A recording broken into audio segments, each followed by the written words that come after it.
Hello, the one and all Raziel here, and I can stop being vague now. So here we are for the Doctor Strange spoiler talk. So if you have not seen the movie yet, I highly advise you stop this video, go see it. I really dislike doing spoilers or getting spoilers, but this is just something I want to talk about. Obviously, I'm not going to touch on everything in the movie because we'll be here for hours, but I'm going to try and cover some of the big main points. First things first, anybody who has any thoughts about the multiverse or things like that, not just Marvel in general, you're probably going to see a few things that probably stick out. I'm sorry, I love this show. Might actually do a review on the show someday because I love multiverse theories. But anyway, anybody who has seen that show will realize that there is one moment they already ripped out where there's a moment where Doctor Strange goes to another universe and is about to cross the street and almost gets hit by a car, and he sees red. And he's thinking, wait a minute, red means go? Literally ripped out of the show when... Sorry. Just a quick little synopsis of the show. Sliders, great sci-fi show from the 90s. I think it ended in the 2000s. Fantastic. Just a quick synopsis. The main character I just showed you, Quinn Mallory, played by, oh my goodness, I'm spacing on the poor guy's name. I'm going to put it right here. Love this guy. Probably remember from Stand By Me. But he discovers a way to traverse between universes, and a whole lot of shenanigans pursue. But the first world he goes to, he's driving and he sees a green light, just like our universe. And as he's going, he almost gets hit by a car, and some guy is yelling, saying, "Are you crazy? It's a red light." No, it's a green light. And he's driving, saying, red means go, green means stop. It's just a nice little quirk for the first episode, and that's like within the first 20 minutes. This is an hour-long episode that whole hijinks. And Doctor Strange and the Multiverse of Madness is no freaking different.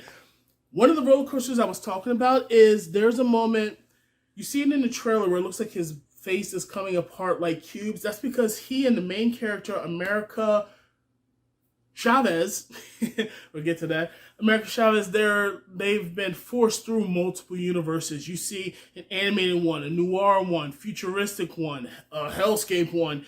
You see one that I swear looks like Apocalypse from the DC universe. They might have passed one. I might have overlooked that. They went through so many different ones. But my favorite one, because it's just made me sit there and think, oh, that's got to mess with your brain, a paint universe. Which, of course, I started thinking about Splatoon, but even worse, like everybody and everything is made out of paint. I'm sitting here thinking, ugh, high fives must suck, but I digress. That's one of my favorite things. But the topic I was talking about in the last video that literally I've had theories about for years, and I know I can't be the only one. This person, America Chavez, is the only one, as far as we know, in existence who can traverse between the multiverse. And the clue on letting us know that the multiverse theory is in fact legit, if you're able to dream and you see versions of yourself, well, that's just it. How many of us have had dreams and you see yourself in the third person? Or maybe some dreams where you see where it looks like you're looking through the eyes of a person. I might do a video on dreams sometime in the future, because if I go into that whole thing, we will be here for hours.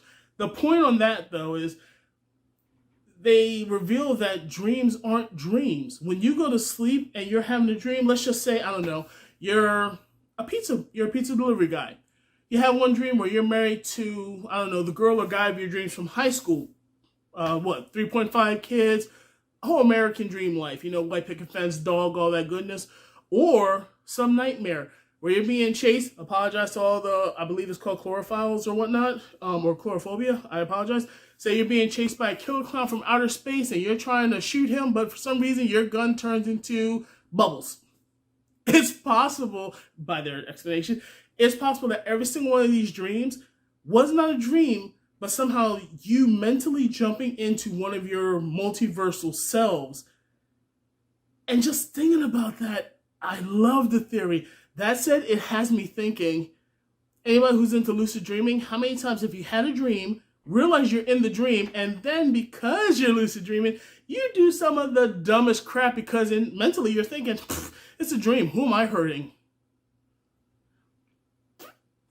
There might be a universe now where a version of you is having the crappiest of life because of choices you made.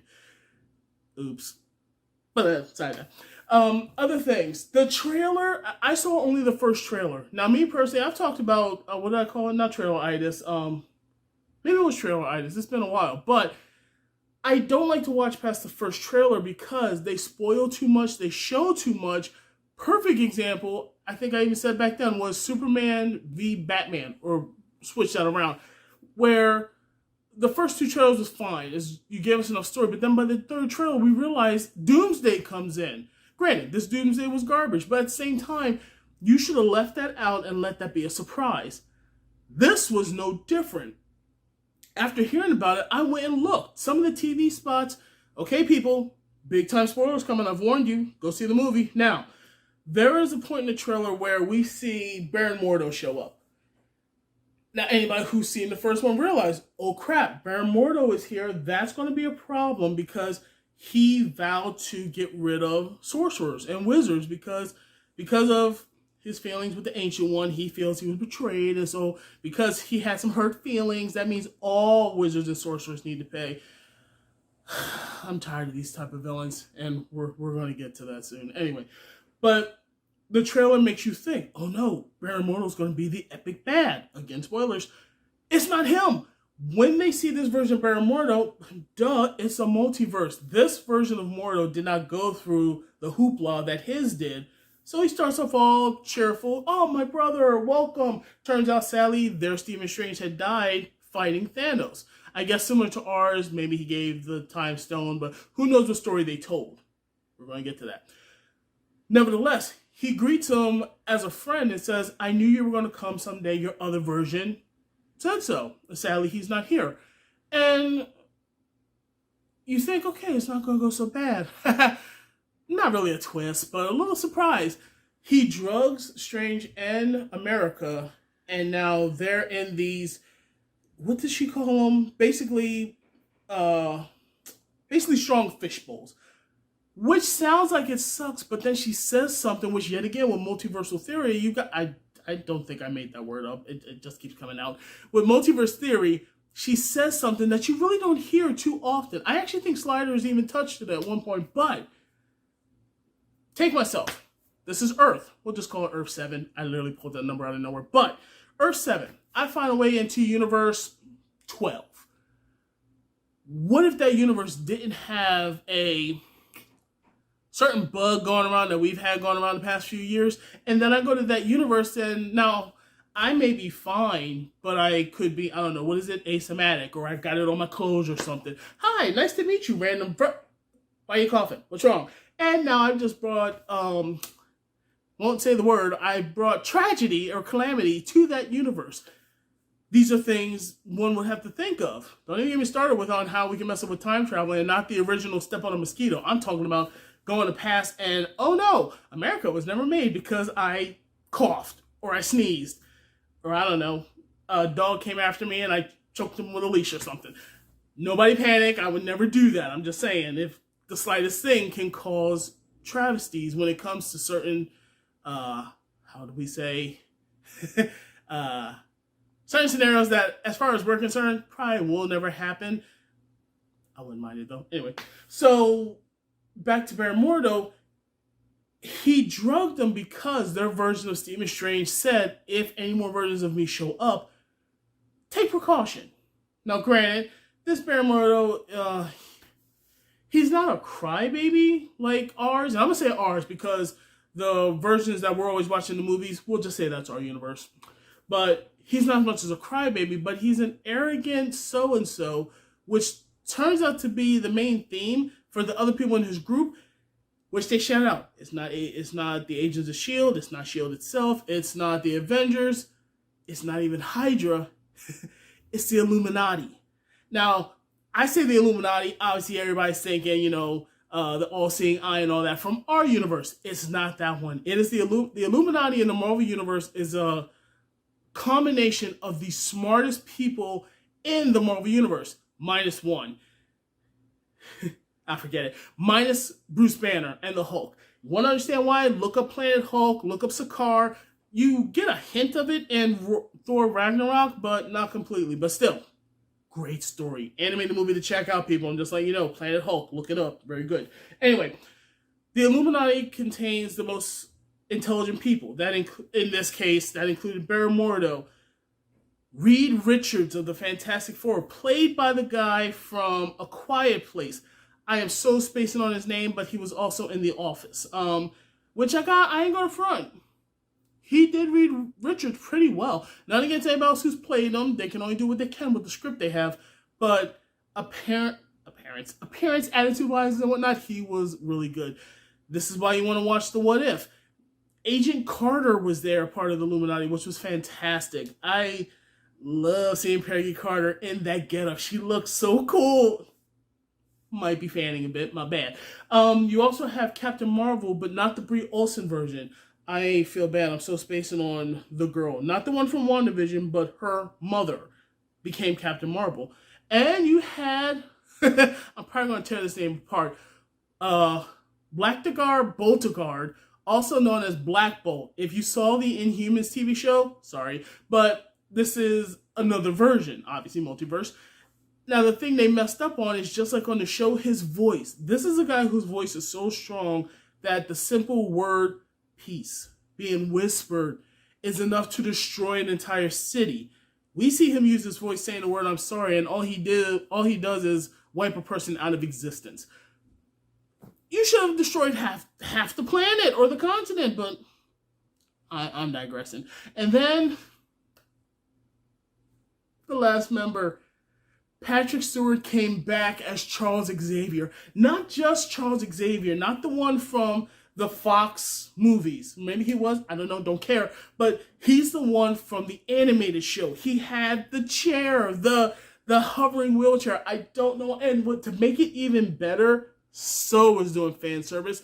They started playing the 90s X-Men theme, almost in a slight orchestral version, which sent chills down my spine. I know I wasn't the only one that was sitting there.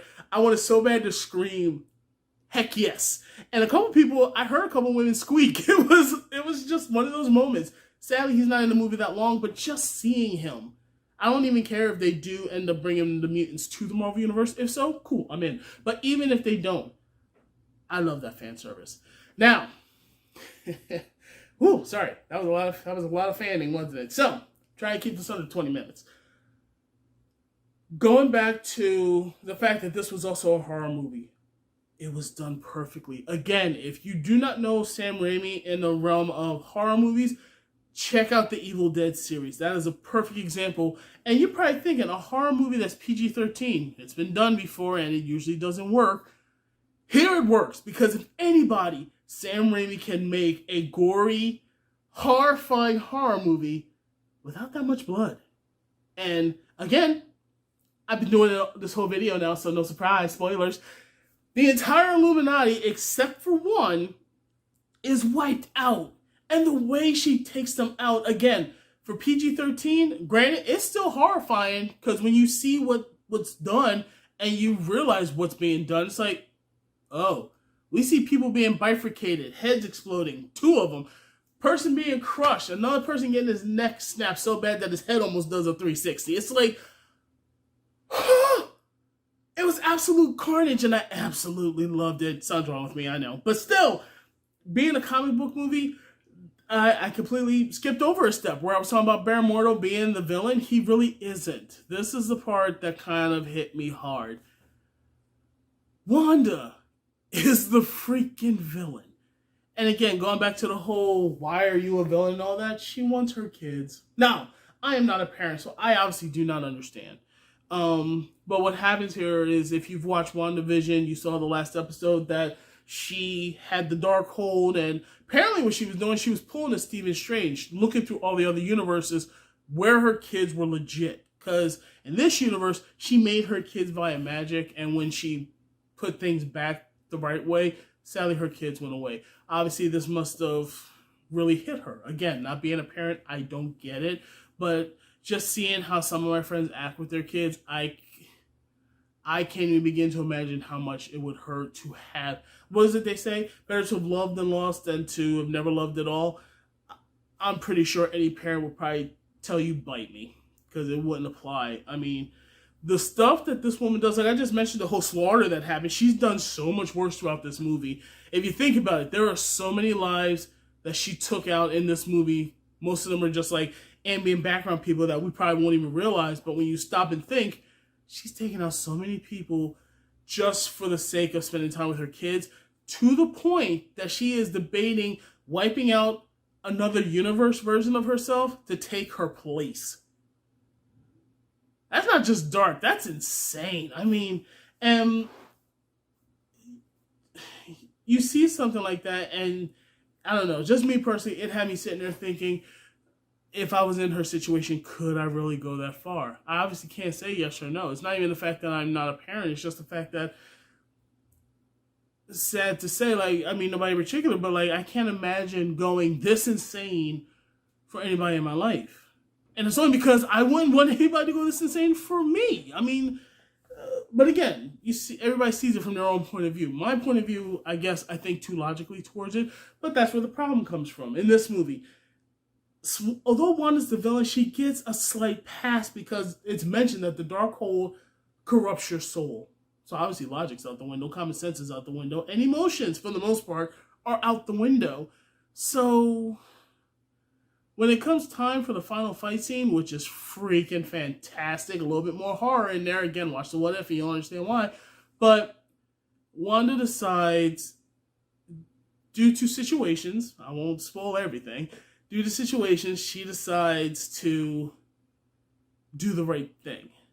That said, again, being a Sam Raimi movie, because he did this before, he did this in another movie. Won't even say why or which one. If you've been paying attention, you know which one. And it's almost, well, not word for word, but action for action, the exact same thing. And if anybody just understood all the motions I just did, you probably get what I'm saying. But that said, I really enjoyed this movie. There is one more thing I want to talk about. By the way, obviously there's a mid-credit scene and a post-credit scene. Post-credit scene is more comical, but the mid-credit scene, when it comes to America Chavez, when I first saw her, I thought she was somebody else. Most of y'all probably know who I'm thinking about. But, because I didn't know about America Chavez. We're getting to the point now, Marvel's going to be pulling out a lot of characters that none of us have a clue about. Unless you're like a hardcore comic fan. But no, America Chavez is a legitimate character. And how her powers work is how they work in the comics, which is hilarious. I had to look that up. But the post-credit scene, we see the character I've been waiting for. And the fact that she's played by Charlize Theron, oh, I can't wait to see what she does. Because Clea is my favorite character in the Doctor Strange mythos. Won't even go into too much of that. But the last thing I will mention is that, again, with Sam Raimi being fantastic with these type of movies, just like with the Marvel movies, and we have our obligatory Stan Lee cameo, rest in peace, we have our obligatory Sam Raimi cameo. Anybody, again, who pays attention, you know who I'm talking about. The second I saw him, I couldn't stop laughing. And Marvel, you're probably not watching, but here's a thought. Now that the late, great Stan Lee is gone, that fact that you confirmed that he was a Watcher, or at least Watcher adjacent, maybe we can have this cameo guy be the new Watcher adjacent. So anytime, doesn't even have to be Sam Raimi, just let him be the guy that appears in all the Spider-Man movies, even for a quick cameo. I'm just saying, I wouldn't be mad at you. And I'm sure a lot of other people would love it as well. Like I said, I won't touch on everything. And I know I've been talking a long time. I still have not touched everything in this movie. Oh, I will say one more thing. Wong. He was in this movie a great deal. He was. But me personally, there's never enough Wong. We need more Wong. That was my boy. But yeah, Doctor Strange in the Multiverse of Madness was a lot of fun. I actually just finished seeing it for the second time because I wanted to try and hit a lot of moments, but at the same time, I didn't want to give everything away. If there's anything you wish to talk about, by all means, in the comments below, let me know. And just, I don't know, let's see if we can talk about this. If there are any other particular movies coming out soon, if it's still in theaters where I'm at right now, it's getting, I think it's heading its way out. But I might try to check out The Northman, and I want to say Everything and Everywhere. So a new movie, it's another multiverse movie, and it's starring Michelle Yeoh, which looks fantastic. Hopefully I can get to see them soon. If I do, I'll do videos for them. But if I can't, we'll wait till they come out on streaming and I'll do a review then. That's something else I might be doing soon. It's like cover movies on streaming, because even though we're not completely out of the woods yet, it's not only that I don't want to go to the movies all the time because things aren't in the clear. I don't have much time. I will explain that soon. But I'm gonna shut up now. I hope everybody's having a wonderful weekend, and I will see you all again hopefully very soon. But until then, everybody, take care.